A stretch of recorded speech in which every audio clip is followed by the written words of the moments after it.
बड़े दुख की बात यह है कि उसी युवा के छोटे भाई का 6 महीने पहले मर्डर हुआ था। 22 मई को इनके छोटे भाई का मर्डर किया गया था। जब छोटे भाई का मर्डर किया गया तो इनके परिवार ने लिख के दिया था पुलिस को कि इन लोगों से हमें पूरे परिवार को खतरा है, हमें सुरक्षा दी जाए और हमें इन लोगों से बचाया जाए। पुलिस ने कोई कार्रवाई नहीं की और कल इसके बड़े भाई का भी मर्डर हो गया। ये बेहद दुख की बात है कि ये चल क्या रहा है। यहाँ पे जब मैं अभी इनसे मिलने के लिए गया तो पता चला वहाँ पे कई सारे लोकल लोग मौजूद थे। उन्होंने बताया कि पूरा नारायणा एरिया जानता है। ये 5-7 लड़के हैं जिन लोगों ने पूरे इलाके के अंदर गदर मचा रखा है, सबको परेशान करते हैं, लेकिन पुलिस कुछ नहीं कर रही है। एक मर्डर के बाद जब पुलिस को लिख के दिया गया कि भाई आप हमारी रक्षा कीजिए, पुलिस ने क्यों नहीं की? जिस शख्स का मर्डर हुआ कल उसके परिवार के लोग दुख की वजह से, दहशत की वजह से और प्रोटेस्ट करने के लिए उनकी लाश को लेके बैठे हुए थे, तो पुलिस ने उन पे डंडे बरसाए उनके परिवार के लोगों के ऊपर। ये किस किस्म का प्रशासन है? ये किस किस्म की कानून व्यवस्था है?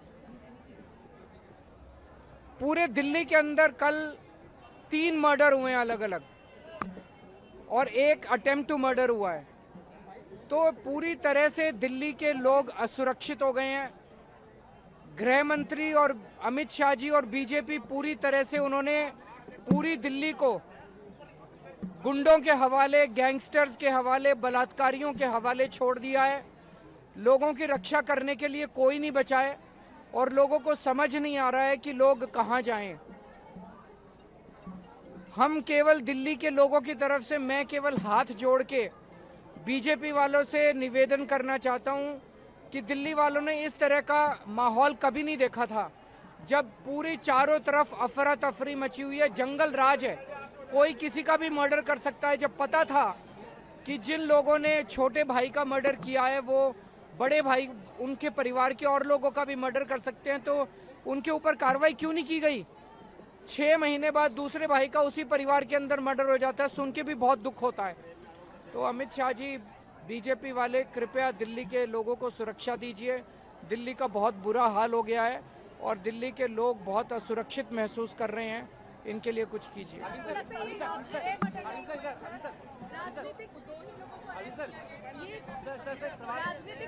कहीं कोई एक्शन नहीं हो रहा है।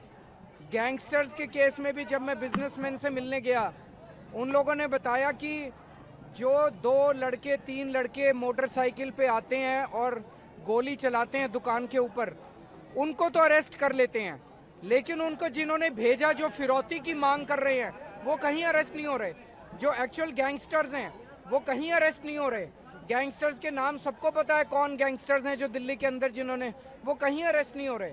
यहाँ पे जो लोग हैं वो उनके खिलाफ कोई कार्रवाई नहीं हो रही।